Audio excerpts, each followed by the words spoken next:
Hello बच्चों, 5 तक हम पिछले वीडियो में बता दिए थे सॉल्व करके कि कैसा बनता है सवाल। शॉर्ट वीडियो के मार्फत भी हम आप लोग को बता दिए थे कि किस तरीक़ा से हमारा वीडियो आने वाला है कमिंग सून में। आप लोग देखे होंगे और बोले थे आप लोग को सब्सक्राइब करने के लिए, आप लोग कर दीजिए होंगे। सब्सक्राइब करने से आप लोग को नोटिफिकेशन मिलता रहेगा हमारा वीडियो।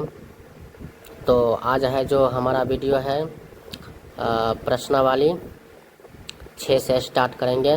पिछले वीडियो में आप लोग देख सकते हैं कि हम आप लोग को बता दिए थे यहाँ तक 5 तक बता दिए थे। आज हम लोग 6 से स्टार्ट करेंगे। तो चलते हैं हम लोग अपने बुक की ओर 2.2 का सवाल नंबर 6 से। तो यहाँ पर देख भी सकते हैं हम आप लोग को 5 तक बता दिए थे। अब यहाँ हम 6 से स्टार्ट करते हैं। क्वेश्चन है, बिल्लो के पास 1, 2, 3, 5 कुल 160 सिक्के हैं, तो इनका मूल्य 300 है। तो यदि 2 रुपये के सिक्कों की, 5 रुपये के सिक्कों की गुन्नी है तो प्रत्येक प्रकार के कितने सिक्के होगा, ये हमको बता रहा है। तो प्रत्येक प्रकार के कितने सिक्के होंगे, तो हम लोग चलते हैं अपने कॉपी की ओर निकालते हैं। तो देख सकते हैं हम लोग निकालने जा रहे हैं छठा। आप लोग ऊपर भी देख सकते हैं 1 से 5 तक हम पिछले वीडियो में बता देते हैं। आज हम मानेंगे 6 से। तो मान लेते हैं, माना कि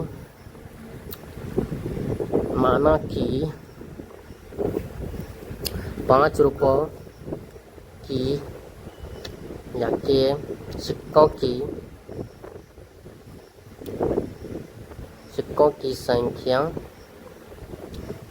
मान लीजिए x है। सिक्कों की संख्या मान लेते हैं, कुछ भी मान सकते हैं आप, हम x मानते हैं ज़्यादातर, इसीलिए हम x मान लिया। आप लोग a से लेके z तक कुछ भी मान सकते हैं, आप पे डिपेंड करता है कि आप क्या मानने वाले हैं। तो हम लोग मान लिए हैं ताकि वीडियो लंबी ना हो जाए। 2 रुपये के सिक्कों की संख्या 3x, 1 रुपये के सिक्के की संख्या 160 और उधर माइनस कर दिए x, और 2 रुपये है तो 2x कर दिए। अब प्रश्न से कह रहा है कि हम इसको सॉल्व करते हैं। तो 1 रुपये की संख्या तो पहले 1 दिए, और 160 माइनस 4x प्लस 2x, उसके बाद 3x और प्लस 5 और x। क्योंकि 1 रुपये के सिक्कों की संख्या तो हम माने थे 160 माइनस 4x ना, तो और 5 रुपये के सिक्कों की संख्या x माने थे, इसलिए x बराबर 300 है। टोटल कुल कितना रुपया था, 300। अब 1 को 160 से गुना करिएगा तो 160 ही आएगा, 4 को कीजिएगा तो माइनस 4 ही आएगा, क्योंकि 1 से गुना करते हैं कितना अंक तो उतना ही आता है। और 3 दूनी 6x, और 5 को x से कीजिएगा तो 5x आएगा, और बराबर 300 है। तो 300 रुपया लिख दीजिए, ठीक है।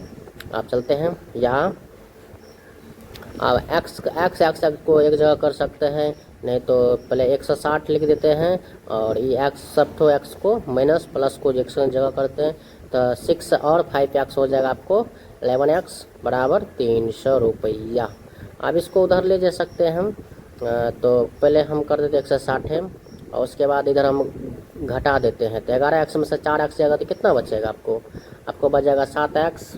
तो यहाँ पर बीच में हमको 300 रुपया हो गया। बीच में प्लस छूट गया, प्लस दे दीजिए, क्योंकि बढ़ती संख्या प्लस है इसलिए प्लस दे देते हैं।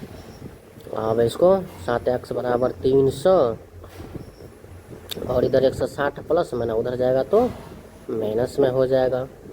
तो 160 दे दिए, और 7x में इन 360 में से 300 में से 60 जाएगा 160, तो कितना बचेगा 140 बचेगा। और x बराबर निकल जाए आपको 140 अब 7 आ जाएगा, नीचे में 7 आ जाएगा, काट दीजिए। 7 कम 7, 7 दूनी 14 आ गया, और 0 है तो 0 बैठा दीजिए। यानी कि 20 70 हो जाता है 140। x बराबर आ गया 20, यानी कि हम जो 5 रुपये के सिक्कों की संख्या माने थे x, वो आ गया हमको 20। अब हम आगे देखते हैं क्या होता है, लिख लेते हैं। 1 रुपये वाले सिक्कों की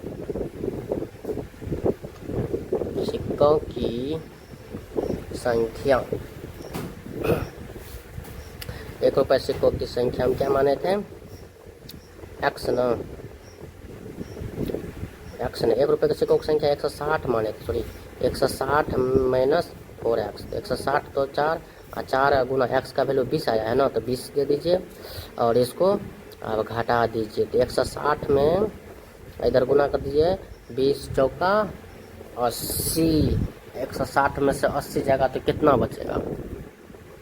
80 न बचेगा। तो 1 रुपये की संख्या कितना हो जाएगा? आपको 80 आ जाएगा। 1 रुपये के सिक्कों का टोटली संख्या आ जाएगा 80 गो। ठीक है, अब आगे की ओर चलते हैं। पेज भर गया था, अब नेक्स्ट पेज में बनाते हैं। 2 रुपये के सिक्कों की संख्या कितना था? 2 रुपये को सिक्कों की संख्या कितना हो जाएगा? तो चलिए हम जो माने थे 2 रुपये के सिक्कों की संख्या क्या माने थे?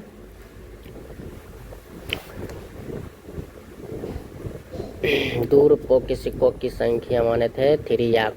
तो 3 तो 3 आ जाएगा। x का वैल्यू पता है कि हम 20 लाए हैं, x का वैल्यू 20 लाए थे, तो 20 तिया का 60 हो जाएगा। 2 रुपये को सिक्कों की संख्या हमको 60 आ गया। अब 5 रुपये सिक्कों की संख्या हमको आ जाएगा। 5 रुपये सिक्कों की संख्या हम कितना माने थे? x से न माने थे। 5 रुपये सिक्कों की संख्या माने थे x, तो x बराबर हमको आ जाएगा 20। यही था, 5 रुपये के सिक्कों की संख्या 20 आएगा, 2 रुपये सिक्कों की संख्या 60 और 1 रुपये के सिक्कों की संख्या 80। तो हमारा 6 का भी बन गया। अब हम लोग आगे चलते हैं। आप लोग देख सकते हैं 6 का बन गया। अब हम लोग 7 की तरफ हम लोग चलते हैं। ठीक है, आप लोग बने रहिए, स्किप मत कीजिएगा, वीडियो को देखते रहिए शुरू से लेकर अंत तक, मज़ा आएगा आप लोग को। अब हम 7 नंबर का देख सकते हैं सवाल। पिता अपने संतानों के बीच में बंटवारा करता है। ठीक है, 1, 2, 3 अनुपात में दिया है, तो अपने 1 लाख रुपए रखता है, तो उसकी कुल संपत्ति 2.5 लाख रुपया है। 2.5 लाख का मतलब होता है 2,50,000। तो चलिए मान लेते हैं, माना कि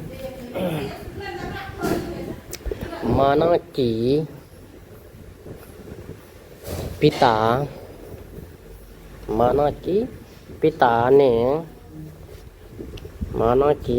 ने अपने पहला संतान को देगा, तो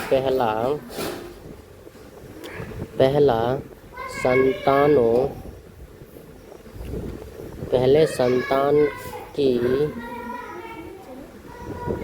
संपत्ति x रुपया मान लेते। ठीक है, पहला संतान को संपत्ति x रुपया दिया, मान लीजिए, हम माने हैं x रुपया दिया है। अब दूसरा को क्या मानते हैं?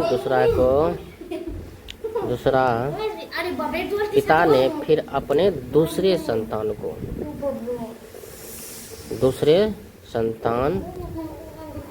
की मान लेंगे 2x, क्योंकि 1 अनुपात 2 अनुपात 3 अनुपात है, तो इसको हम 2x मान लेंगे। ठीक है, ने दिया।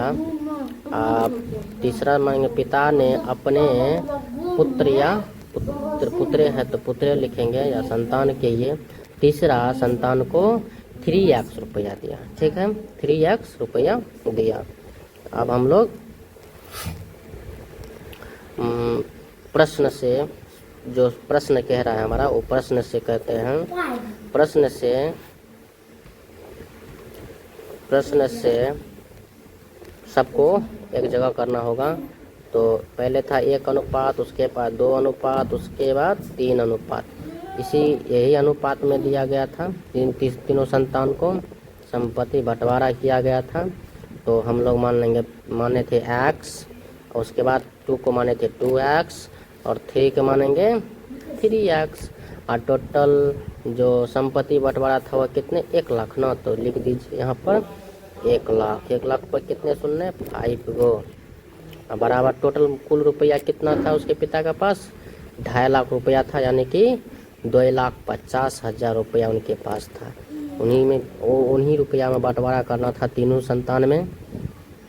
तो ये एक्स टोटली एक्स हो गया, एक्स 2x और 3x हो जाएगा 6x, और बराबर प्लस 1,00,000 रुपये और बराबर कर दीजिए 2.5 लाख रुपया, यानी कि 2.5 लाख रुपया हो गया ये। अब इन 6x आ जाएगा यहाँ पे, 6x बराबर 2.5 लाख रुपया इधर आ जाएगा, तो लिख लीजिए 2,50,000, सिंपली बात में 2,50,000 लिख लीजिए। इधर प्लस है ना 1,00,000, इधर प्लस है तो इधर जाएगा तो माइनस 1,00,000 आ जाएगा, माइनस 1,00,000 आ जाएगा।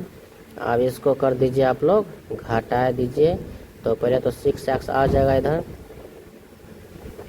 6x आ जाएगा, इधर घटा दीजिए, तो 2,50,000 में से 1,00,000 गया तो कितना बचेगा 15, यानी कि 1,50,000 बचेगा, सबको पता है। तो आप इसमें से हम कर देते हैं भाग कर देते हैं, तो x बराबर आ जाएगा 1.5 लाख बट्टे 6। अब इसको काट दीजिए, भागा कर दीजिए, या काटिए या भागा दीजिए, 6 कम 6, इधर आएगा 6 दूनी 12, एक नहीं होगा 6 दूनी 12 होगा ना, तो 2 दीजिए, 6 12 हो जाएगा, 15 दूनी 6 दूनी 12, और इधर बच गया आपको 3, तो 6 पंचा 30 और 0 है 3, 3 बैठा दीजिए। इधर आ जाएगा x का वैल्यू आ गया आपको 25,000, ठीक है। तो पहली संतान जो माने थे x, उसका तो आपको आ गया 25,000, आप बच गया दूसरा संतान और तीसरा संतान, ठीक है। तो चलिए उस पर बैठा देते हैं हम जो माने थे। पहला संतान लिख भी लीजिए, पहले संतान को जो दिया था वो लिख लीजिए पहले। पहला संतान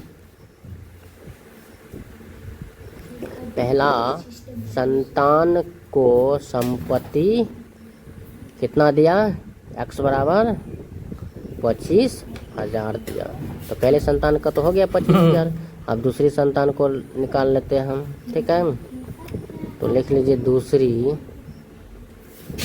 दूसरी संतान को संपत्ति 2x माने थे ना, तो 2x लिखिए, 2x तो गुना x का वैल्यू कितना है 25,000 ना, तो 25,000 से कर दीजिए 2x में गुना, तो 25 गुना होता है 50, तो यहाँ हो जाएगा उसका 50,000 रुपया। दूसरी संतान को 50,000 रुपया दिया। अब है तीसरी संतान, तो तीसरा संतान को संपत्ति दिया 3x ना, 3 का तो 3 आएगा, x का वैल्यू कितना आएगा, x का वैल्यू 25,000, तो 25,000 दे दीजिए।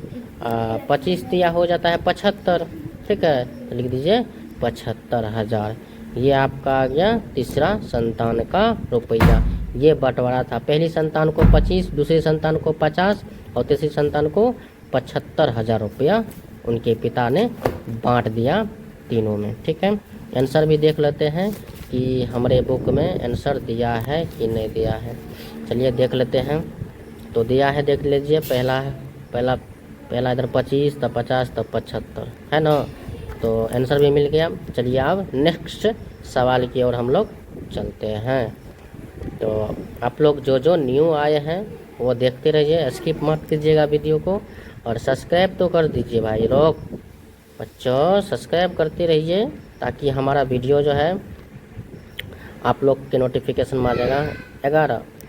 8 का है, 11 के लगातार 3 गुणजों का योग 231 है, तो उन्हें ज्ञात कीजिए। अच्छा, गुणज निकालने की बात कर रहा है इसमें, वो भी लगातार कह रहा है। तो लगातार मतलब होता है कि एक लाइन बाय लाइन होना चाहिए, आगू ना पीछू। तो मान लेते हैं 11 का है, तो माना कि 11 का पहला गुणज, 11 का पहला गुणज हो जाएगा आपको x मान लेते हैं, पहला x मान लेते हैं, तथा दूसरा 11 का दूसरा गुणज क्या मान लेंगे, तो पहला तो x मान लेते हैं, यहाँ पर मान लेंगे x, लगातार बोल रहा था x प्लस 11 आ जाएगा, क्योंकि लगातार बोल रहा है इसलिए 11 ही आएगा। 11 आ गया, लगातार का मतलब चलते रहेगा। तीसरा 11 का तीसरा गुणज हो जाएगा आपको, तीसरा गुणज हो जाएगा एक्स तो ये करेगा प्लस 11, 11 दूनी ऐसा आ जाएगा। लगातार कहता है तो लगातार आने दीजिए। एक्स तब 11, 11 दूनी 22। आप सबको कर लेते हैं इधर। तो पहले प्रश्न से लिख देते हैं। प्रश्न से एक्स प्लस 11 प्लस और इसको x प्लस 22 टोटल का योग कितना था 231। तो लिख दीजिए 231। अब x तो ये करेगा पहले x को x प्लस गुना प्लस ही आएगा, x आएगा और प्लस गुना प्लस फिर प्लस ही आएगा, 11 को 11 ही आएगा, फिर x ही आएगा, फिर 22 से आएगा। उसके बाद बराबर जो है वो संख्या लिख दीजिए। 231 है तो 230 लिख दीजिए। x को जोड़ दीजिए। क्या को x है 3x है तो 3x आ जाएगा। ओके। और ये 22 और 11 कितना हो जाएगा आपको 33 हो जाएगा। बराबर 2 से कितना है 31, 231 लिख लीजिए। ठीक है। अब आगे की और हम लोग चलते हैं तो 3x आ जाएगा और बराबर कितना है 231 लिख लीजिए। इधर प्लस 33 है तो इधर आ जाएगा तो माइनस 33 आ जाएगा। ठीक है। अब उनको घटा लीजिए। तो घटाते हैं 3x बराबर घट जाएगा तो बच जाएगा कितना 11 में से 3 गया तो 8 और 2 में से 12 में से 3 गया 9 और 2 में से 1 निकला हुआ था ठीक है ना बचेगा तो 198 बच गया। आप लिख लीजिए x बराबर 198 और बट्टा में 3 का नीचे आ जाएगा। ऊपर कर लेते हैं थोड़ा नीचे 3 आ जाएगा। आप इसको भाग कर दीजिए 3 में कम 3 और 6 3 के 18 1 बच गया फिर 6 3 के 18 यानी कि x का वैल्यू जो आ गया आपको 66 आएगा। यानी कि 11 का पहला गुणज जो माने थे आप उसका 66 आ गया x का। अब हम दूसरा का बनाते हैं तो पहले लिख लेते हैं 11 का पहला गुणज x माने थे तो x का मान है 66 तो लिख दीजिए 66 आ जाएगा। ठीक। फिर 11 का दूसरा गुणज माने थे तो x का मतलब 11 का दूसरा गुणज आ जाएगा आपको क्या माने थे x प्लस 11 ना x प्लस 11 लिख दीजिए। पहले देख सकते हैं यहाँ पर x प्लस 11 है दूसरा गुणज तो x प्लस 11 x का वैल्यू पता है 66 आया है अब प्लस 11 तो 11 लिख दीजिए। ठीक। अभी दोनों को जोड़ दीजिए तो 66 में 11 जोड़ दीजिए तो 77 आ जाएगा आपको 77 आ जाएगा। अब 11 का तीसरा भी गुणज निकालना है। 11 का तीसरा गुणज निकाल लीजिए। तीसरा गुणज हो जाएगा आपको तो तीसरा गुणज x प्लस 22 तो x का वैल्यू 66 x का वैल्यू 66 और प्लस 22 है तो प्लस 22 दे दीजिए और दोनों को जोड़ दीजिए तो 88 आ जाएगा यानी कि 88 आ जाएगा। तीसरा गुणज 11 का तीसरा पहला 66 दूसरा 77 और 11 का तीसरा गुणज 88 यानी कि 88 आ गया। देख सकते हैं बन गया ये भी 8 का भी बन गया। हम लोग चलते हैं नेक्स्ट सवाल की ओर नेक्स्ट प्रश्न की ओर हम लोग चलते हैं। 9वां क्वेश्चन क्या कहता है 8 हो गया। अब 9th का संकुल संस्थान केंद्र मध्य विद्यालय फरन में आयोजित बाल मेले में प्रत्येक विजेता छात्र को 2 कलम मतलब विजेता जो हुआ था उसको कलम दिया गया है। ठीक है। चलो उसको भी बना लेते हैं 9 का। इसमें भी पहले मान लेते हैं माना कि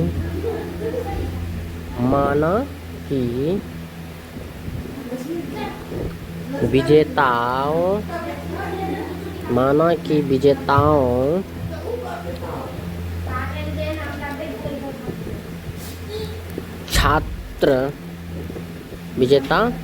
छात्रों की संख्या बराबर x मान लिए।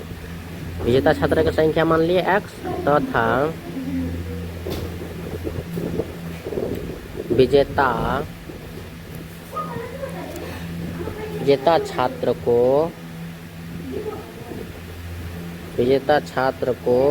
छोड़कर, मतलब जो छात्र नहीं खेलता था उनको छोड़कर, जो नहीं जीता था उनको छोड़कर सभी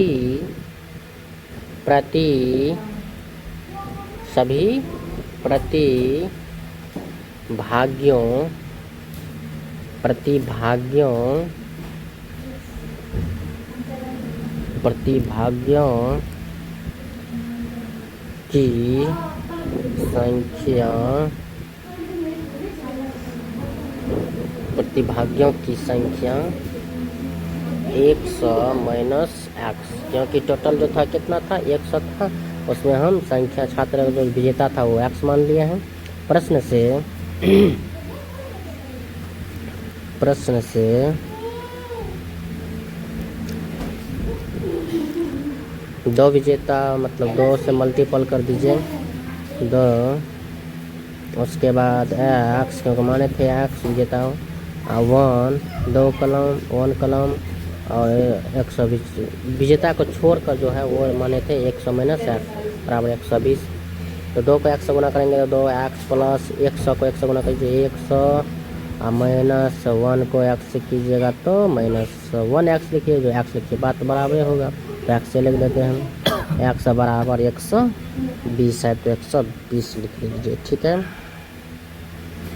आप x को एक जगह कर लेते हैं तो 2x में से माइनस x जाएगा और बराबर 120, इधर प्लस है 100, इधर जाएगा तो माइनस 100, ओके। तो 2x में से 1 जाएगा तो बच जाएगा x बराबर 120 में से 100 जाएगा तो 20 बचेगा, तो यहाँ पर लिख दीजिए 20, ओके। तो हम लोग जो विजेताओं की छात्र की संख्या x माने थे उनका आ गया है। अतः विजेताओं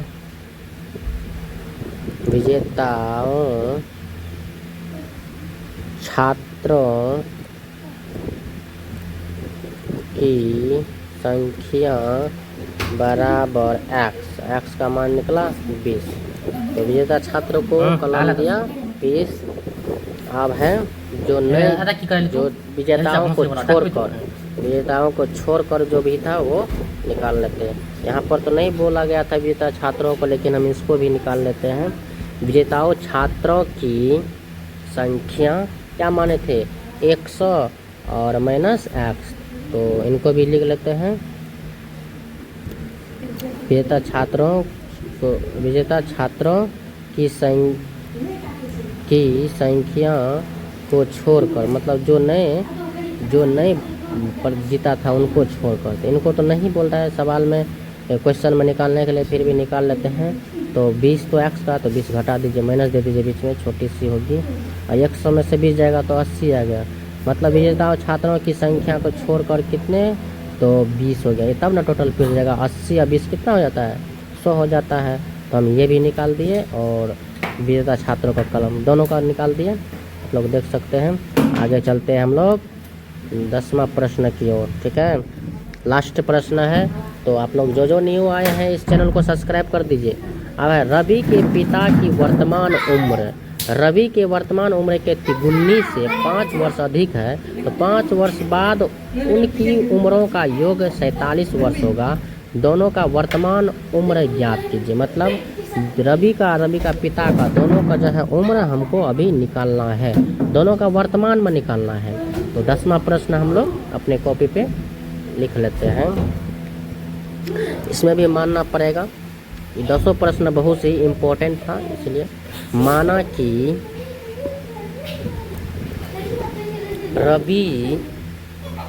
रवि का वर्तमान उम्र, या आयु लिखिए या उम्र लिखिए, बात बराबर होगा। रवि का वर्तमान उम्र हम मान लेते हैं x वर्ष है, रवि का मान लिए x वर्ष है, ठीक है। अब उनके पिता का भी मान, तथा रवि के पिता का वर्तमान उम्र, वर्तमान ऊपर रेप होगा, सॉरी तो ऊपर रेप होगा, वर्तमान उम्र, उम्र होगा अम्र नहीं, उम्र होगा, उम्र बराबर, इसको मान लेते हैं हम लोग 3x, क्योंकि 3 गुना है ना, रवि के उम्र से उनके पिता 3 गुना है तो 3x आ जाएगा, अब प्लस 5 आ जाएगा। 5 वर्ष बाद ना, बोल रहा है 5 वर्ष बाद। अब लिखेंगे हम लोग 5 वर्ष बाद, 5 वर्ष बाद, क्वेश्चन में कहता है इसलिए 5 वर्ष बाद लिखना पड़ेगा। 5 वर्ष बाद देखते हैं रवि का आयु क्या हो जाता है, उनके पिता का भी क्या, तो रवि का उम्र क्या हो जाएगा 5 वर्ष बाद, x प्लस 5 आ जाएगा रवि का वर्ष। अब रवि के पिता का उम्र हो जाएगा 5 वर्ष बाद, रवि के पिता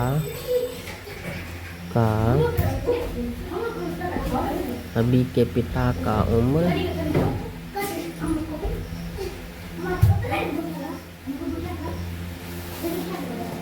3x प्लस 5, अब प्लस 5 ऐड करेंगे क्योंकि 5 वर्ष बाद है इसलिए 5 वर्ष इसमें ऐड होगा। अब इन लोग को कर लेते हैं एक जगह, तो 3x और 5 जोड़ 5 हो जाएगा आपको 10 वर्ष। ठीक है, आप लोग हम लोग चलते हैं प्रश्न की ओर से। प्रश्न से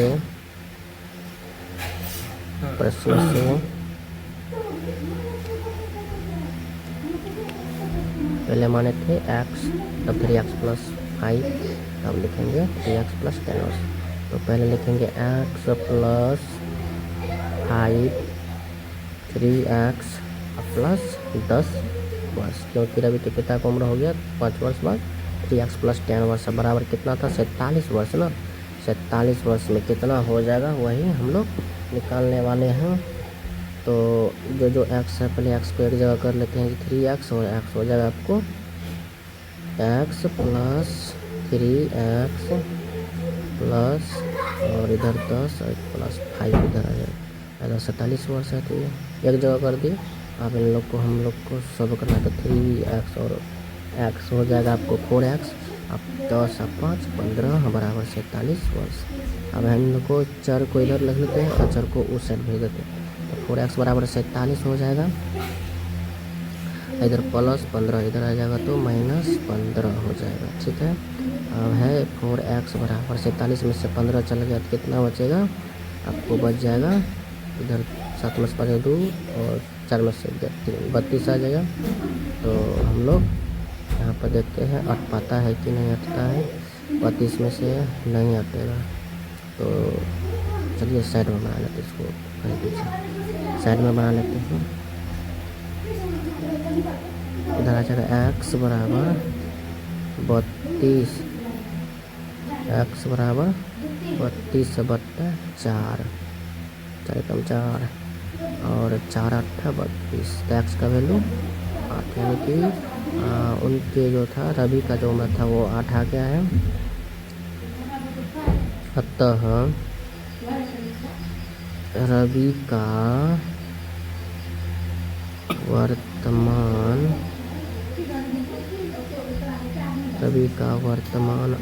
उम्र x बराबर 8 वर्ष। अब उनके पिता का भी निकालना होगा, तो रवि के पिता का वर्तमान उम्र क्या माने थे, 3x प्लस 5 ये माने थे। अब इसी पर बैठा देते हैं, तो 3 का 3 आ जाएगा, 3 का 3, x का वैल्यू 8 आया है तो 8 से गुना कर दीजिए और प्लस 5 है तो 5 कर दीजिए, तो 8 दिया 24 और प्लस 5 बराबर तो 29 हो जाएगा। ये हो गया उनके पिता, 5 वर्ष बाद हो जाएगा उनके पिता का 29 वर्ष, रवि का 8 वर्ष। तो बन गया, 10 का भी बन गया, अब हम लोग आगे की सवाल को बनाएंगे। तो उससे पहले आप लोग को एक चीज़ बता देते हैं। तो आप लोग हमको सब सवाल बना दिए हैं। आप लोग को 2.2 का सब सवाल बन गया है। तो आप लोग ज़रूर से ज़रूर इस वीडियो को वॉच कीजिएगा और सब्सक्राइब करके ऑल पर सेलेक्ट कर दीजिए, ताकि हम जैसे आप लोग को वीडियो अपलोड करेंगे तो आप लोग को नोटिफिकेशन मिल जाएगा। तो आप लोग सब्सक्राइब कीजिएगा। अब हम लोग बनाने वाले हैं 2.3 का। तो आएगा ये भी जल्द ही हम कोशिश करेंगे बनाने के लिए। तो आप लोग ज़रूर से ज़रूर सब्सक्राइब करके बेल आइकन को ऑल पर सेलेक्ट कर दीजिए। तो जय हिंद बच्चों।